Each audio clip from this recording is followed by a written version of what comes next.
Today's presenter is Amy Geffen, PhD, President and Chief Career Coach of Geffen Careers. She uses a 5-step process to help job seekers achieve the job of their dreams. Amy has over 30 years of experience in various industries, including finance, engineering, and nonprofits. Having transitioned into 4 new careers, Amy understands the challenges people face when changing jobs and careers. Amy has held many leadership positions, including President and CEO of the New York Society of Security Analysts, Interim Executive Director of the Financial Women's Association, and Assistant Dean of Continuing Education at Westchester Community College. Thanks for joining us today, Amy, and I'll hand it over to you. Thanks so much for that kind introduction, Maggie. And good afternoon, ladies and gentlemen. So today we're going to be talking about how you can use LinkedIn in your job search. So here's our agenda. What is LinkedIn? How do you create your own LinkedIn profile and how it's different from a resume? 6 ways to use LinkedIn for your job search, and how to expand your network using LinkedIn. So let's get started. What is LinkedIn? Everybody's heard of LinkedIn. It's the professional networking, promotion, and recruiting tool. And everyone knows that you need to have a profile on LinkedIn. Recruiters, search firms, and hiring managers are all using LinkedIn to look for potential candidates using search terms, keywords, and that's why it's so important to use keywords in your LinkedIn profile. We're going to get into detail about how do you use your keywords and where do you put them in your profile. There are 3 similarities between your resume and your LinkedIn profile. First of all, both your resume and the LinkedIn profile are advertisements for you in your job search.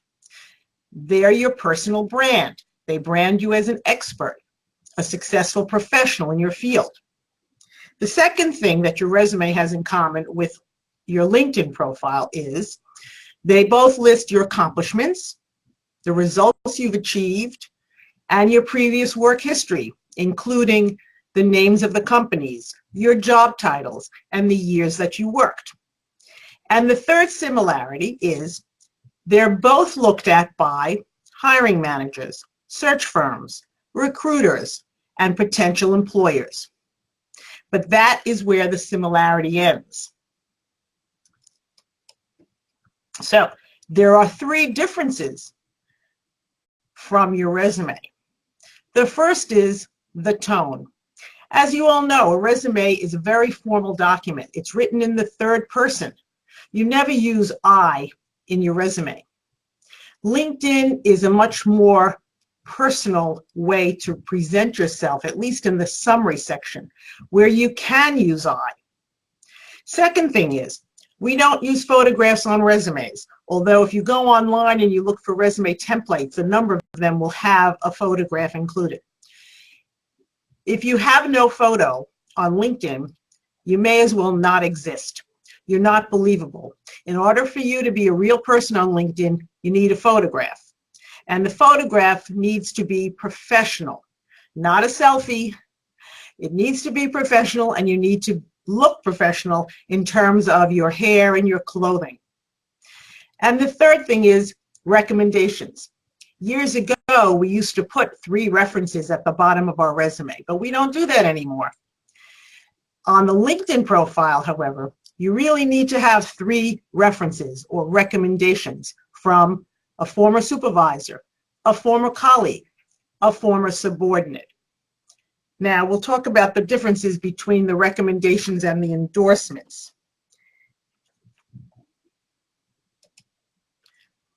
Now, you can only have 1 LinkedIn page. So before you edit your page or redo your page, I highly suggest that you spend your time writing your LinkedIn profile in a Word document. Then you can read it, revise it, edit it, proofread it, and you can have someone else proofread it. You also need to restrict access to your profile because you don't want people getting automatic emails every day, every time you make a change in your profile. So you need to go into your settings and into privacy and turn off the notification. So the 5 most important parts of your LinkedIn profile: the headline, which has 140 characters. We'll get into that. Your accomplishments, keywords, your work history, and the recommendations. So now I'm going to take one at a time and tell you how you can prepare them to get the most visibility out of your LinkedIn profile. Your headline. Your headline contains 140 characters. That means letters, numbers, spaces. And it's probably the most important part of your LinkedIn profile. Use those 140 characters to their fullest. That means you need to include things such as your job title, previous job titles, skills you may have, maybe certifications that you may have. Play around with the 140 characters and see how many things you can say about yourself using keywords from job descriptions or your own accomplishments, and put them into that headline. Do not say, even if you're looking for a job, do not say in your headline, looking for the next opportunity, or do not say, seeking a position as. That will brand you as someone who is not working. And we don't say those things because that makes you less attractive to potential employers as a candidate. So even if you are looking, do not use your headline to say that.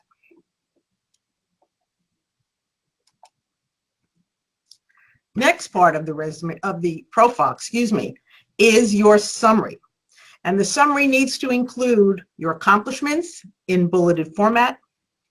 Also include, again, keywords from job descriptions that you're targeting. Make it personal. Say what you're passionate about. If you're looking for some examples of how to write a visible summary, a summary that's going to get people's attention, you can go to the website called Muse, M-U-S-E, and there are some examples of well-written summaries. You'll get a sense of how to position yourself in the summary section by writing about your passion. Don't be afraid to be a little more effusive because you can't say these things in your resume.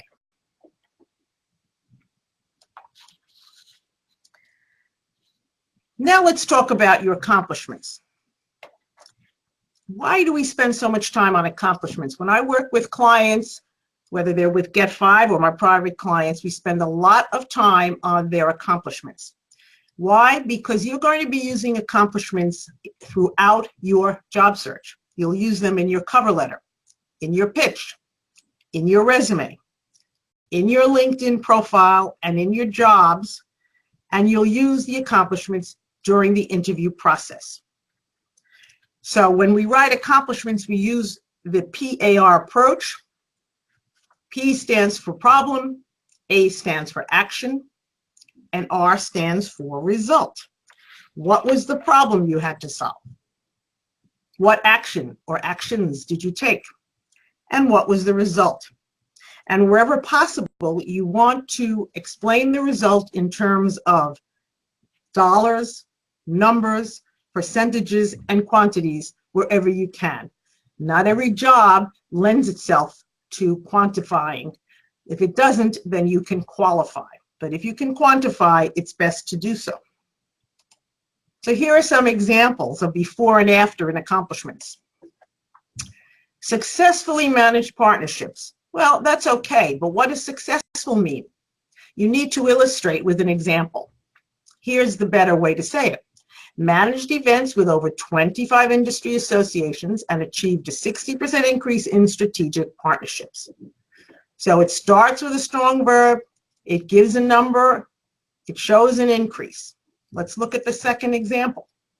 Developed and published metrics to increase call center productivity. Well, that sounds good, but what were the metrics? And how much did you increase productivity? Here's a slightly better version.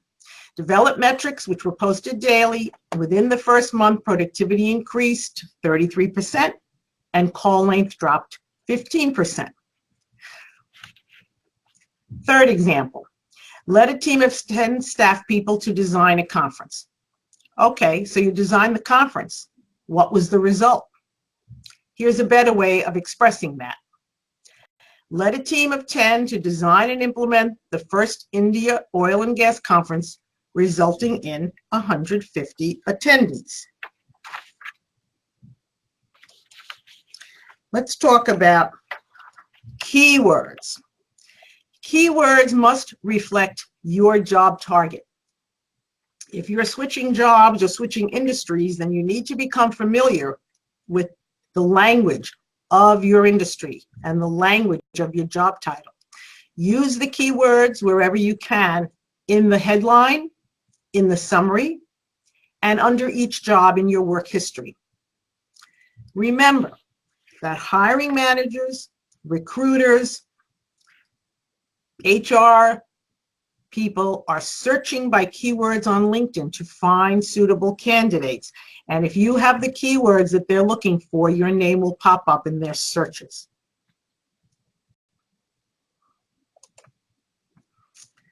So as we mentioned before, LinkedIn, having a LinkedIn profile does not mean that you're a job seeker. Most of the people on LinkedIn are gainfully employed. Some are not, but most of them are.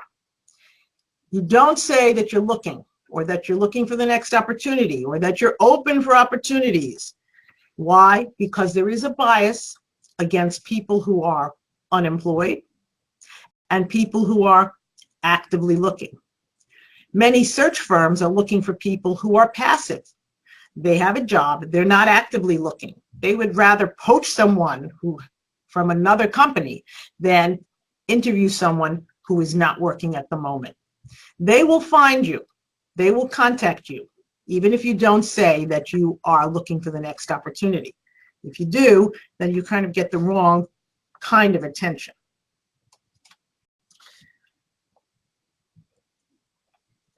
So now that you have an idea of how to write your profile, let's talk about the different ways you can use LinkedIn. And we'll go through each one.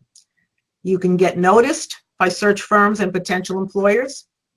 You can search for the companies where you're interested in applying for jobs or interested in learning more about the company. You can research your interviewer. Never go into an interview not knowing who that person is who's sitting across the desk from you. You must always find out the name of that person in advance and look him or her up on LinkedIn. 4, you can always join groups that are only available on LinkedIn. 5, you can write a blog, an article, post a comment. If you post something, whether it's an article or a blog or a comment, at least once a week, you will get more visibility to your LinkedIn profile. And the last thing you do with LinkedIn is to expand your network, build your network, and we're going to get into that momentarily. So first thing is searching for companies. So you look for the company that has a LinkedIn page. LinkedIn makes it very easy. You can search by name of company. You can search by individual, etc. So search by name of company and see what kind of information you can glean from the LinkedIn page. What's their mission? What's their vision? What are their goals? Who are the major players? Try to learn something about the company culture. Then you can always learn more by going to the company's regular website. You can read the company's annual report. You can read their press releases. And then if you want to find out more information that the company doesn't share, you can always go on Glassdoor and see if anyone's posted some comments about that company. Research your interviewer. As you know, you can search on LinkedIn by first name, last name. But, of course, there may be more than one person with the same first name and last name. So you can search by the name, and then you can also add in the company or the city, and you can find the name of that person who's in the company who will be interviewing you. Look at that person's profile. Read their summary. Read their work history. Find out about their educational background. See if they mention anything else, any volunteer work or hobbies or anything else that they're passionate about. And see if you have anything in common. It's always helpful if you can start the small talk at the beginning of an interview if you know something about the person. But it will give you the confidence to go into an interview knowing about this person's background. Where else have they worked? What kinds of jobs have they held? It's also very useful if you're going on information interviews. That is a meeting with a person that we'll talk about where you're just gathering information. There's no opening, but you just want to find out more about the company and the industry and the challenges they face.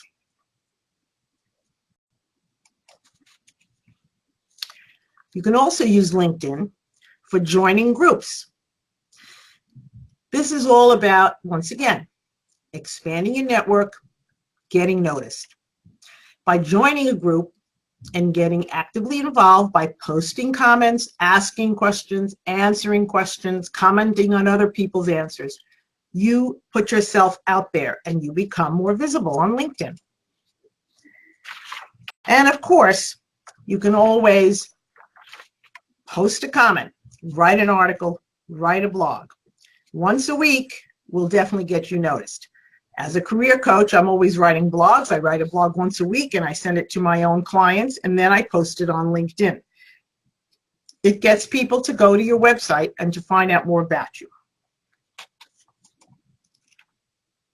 Now, before you actually make any changes to your LinkedIn profile, you need to set the privacy settings. Go into your account, go to privacy settings, click on No for notifying your contacts of changes. Click on Job Seeking to share your profile. When you're ready, you can click on Yes or No. When you're writing it, before it's completed, just click on No. Once you're ready to post it, then you can click on Yes. You can also let recruiters know you're open to opportunities. Click on Yes. You decide whether you want recruiters to look at your profile or not. So, the last but not least reason to use LinkedIn is to expand your network and grow your network. So let's talk about networking. Who's in your network? Your family, your friends, your coworkers, former supervisors, any personal service that you make use of, whether it's an accountant, an attorney, a hairdresser, a trainer, a dog walker, you name it. Your network is really everyone you know. And they don't necessarily have to be in your industry or know what you do, because everyone you know has his or her own network of people. Everyone knows about 200 or so people. And maybe some of those people do work in the industry you're interested in. So how are you going to expand your network on LinkedIn? You've got your first degree contacts. These are people you know from work or past work. These are people you meet and then you ask to connect to them on LinkedIn. Then you've got second degree contacts. Those are the people you'll meet through your first degree. And then you've got third degree contacts. So how are you going to start this process? First, you contact all your first degree contacts. Send them an email. You can send it through LinkedIn, or if you have their personal email, use their personal email. Tell the person you're in transition, you want to get some career advice, you'd like to meet with them over coffee for 15 minutes. You set up the meeting, you give your pitch, and you show them your list of targeted companies where you would like to work. And you ask them, do you know of anyone who works in any of these companies? And can you introduce me? You ask them, are there any companies that should be on my list that are not on my list yet?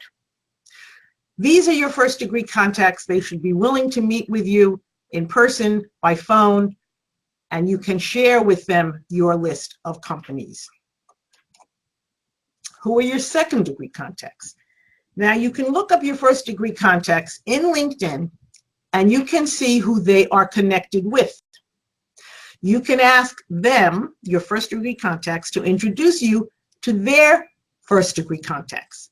Their contacts are your second degree contacts. So look down the list, see if there's anyone who you would like to be introduced to, and ask your first degree contacts to make the introduction. Now, when you meet your first degree contacts, you ask them for an introduction. You show them your list of companies. You ask them if they know anyone who works in those companies. Then you ask for an introduction. So, how are you going to get these meetings? The object is to get introduced to someone from one of your primary contacts, to write directly to a hiring manager, someone 2 levels above your job title, and to follow up with a phone call to get the meeting. And it may take several phone calls because, as you know, there's always an administrative assistant who's screening the calls and doesn't let you through. So there are 2 ways to get a meeting, both through email. One includes a phone call and one doesn't. All right. Let's say you have a list of 200 companies, possibilities where you might like to work. You can't possibly make all those phone calls because it's going to take more than 1 call to get through to Mr. or Ms. Right. So what you do for those companies that are your B's and C's is you write an email. You get the name of a person and their email address, and you write a short email with 4 paragraphs. The first paragraph says, I'm interested in your industry. I'd like to get your career advice. Second paragraph is your pitch, who you are, how much of experience you have. Third paragraph consists of 2 to 3 recent accomplishments in the PAR format. And in the 4th paragraph, you say, I would welcome the opportunity to discuss fill in the blank industry with you.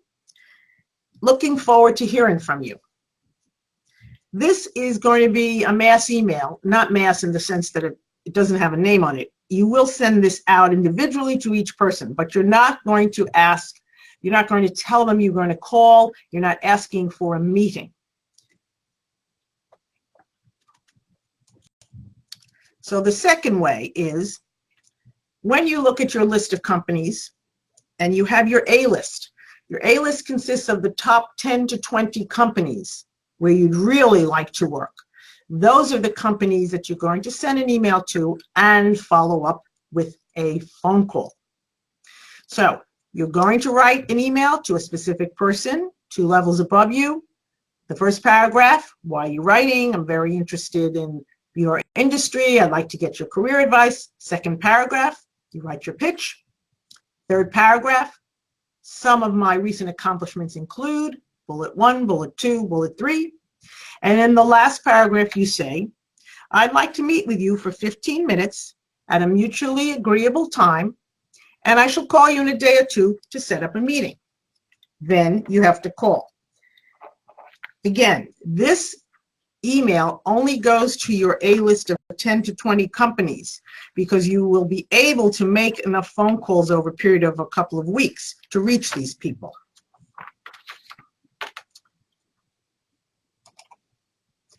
What do you say when you call? Don't leave a message. If the person who answers is not the person you want to talk to, just say, well, when can you expect him or her back in the office? Keep calling. Try before 9 a.m., say 8 a.m., or after 5 p.m., say 6 p.m. And then if you do get an assistant who answers, this is what you say. This is about an email I sent to Mr. or Ms. So-and-so, and they are expecting my call. He or she is expecting my call. And keep calling until you reach that Mr. or Ms. Right. So hopefully you get the meeting. At the meeting, you get to find out about their industry, about their career path, about opportunities. And then what do? You have to follow up.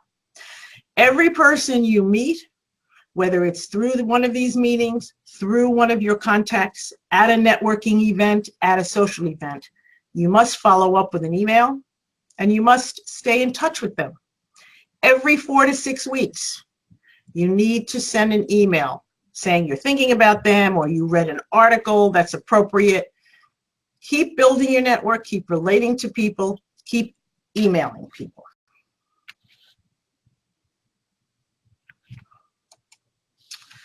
So here's a summary of what you need to do for your LinkedIn profile. Do use the 140 characters wisely. Use every character you can. Do use a recent photo. Make sure it's professional, not a selfie. There are lots of professional photographers who will do headshots. Do show your accomplishments in the PAR format, problem, action, result. Use bullets. Even in the summary section, you can use bullets. Use underlines. Use bold. Do have a summary statement and make sure it uses the I, the first person, and it shows what you're passionate about. Be specific. Proofread. That's why I suggested that you do the writing offline in a Word document. Read it, reread it, edit it, sleep on it, and have someone else read it before you're ready to cut and paste into LinkedIn. And do get your 3 recommendations. Those will carry much more weight than the endorsements. There's a list of 50 or so skills at the bottom that anyone can check off and endorse you for. Endorsements are really worthless because anybody can write them for you. Recommendation is really someone who knows your work very well and carries much more weight. And last but not least, do use your key words. Don'ts. Don'ts for the LinkedIn profile. Do not put in your address. Do not put in your phone. Under the contact section, you can put in your email address if you wish. Link to a website if you have a separate website. Do not include your volunteer work unless it is relevant. Don't put in your education dates of graduation. That's debatable. If you've graduated within the last 10 years, you're a recent college graduate, that's great. You can put in the dates of graduation. But if it's really more than 10 years, I would just leave them out. And don't put in salary information. So that's the summary of the do's and the don'ts. And now we have plenty of time for questions. So Maggie, if you want to see who's got questions, I'm happy to answer the questions. Okay, wonderful. Thank you, Amy. The first question we have for you, and before I say that, if you do have a question now, you can use the chat box or email info@savvyladies.org.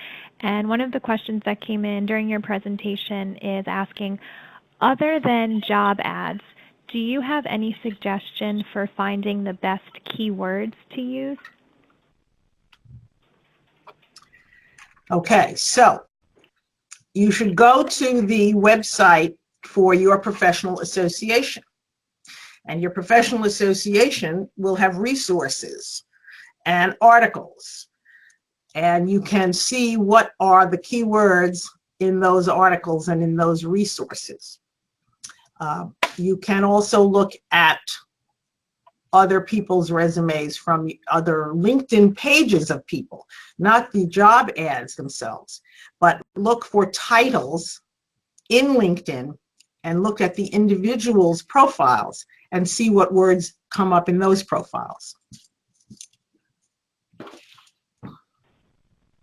Okay, thank you. The next question is asking, if I'm not currently employed, but I shouldn't write looking for the next opportunity, do you have some suggestions for what I can write instead? You should put in the job title of the job that you're looking for, even though you don't have that job title right now. And you should put in a few key skills that you have. That's how you're going to use the 140 characters. So if you wanted to be a project manager, and then you can put in project manager, planning, organizing, time management, team builder. You can put in hard skills, you can put in soft skills connected to, and we really haven't talked to them recently. What I would suggest is this.